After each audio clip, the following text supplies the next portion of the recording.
Now, we will cover how to filter down the number of plots in mode. This step is optional and helpful for reducing the amount of time a Trelliscope needs to build.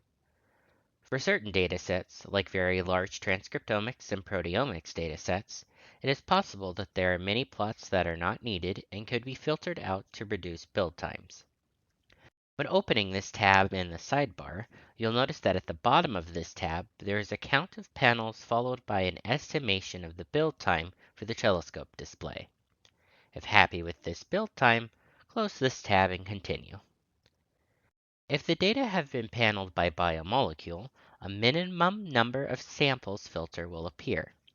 Changes made to the minimum number of non-NA measurements for abundance data or non-zero samples for RNA-seq data will be reflected in the number of panels and build times.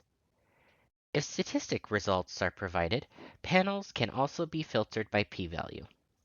If a specific comparison is selected, the p-value filtering will be applied to only that comparison. Otherwise, it will be applied to all comparisons. When happy with selections, close this tab and move on to the Create Trelliscope step. These filters will be automatically applied. If no filters show up, it means that for your specific dataset, there are no valid filtering options. You may skip this step and continue.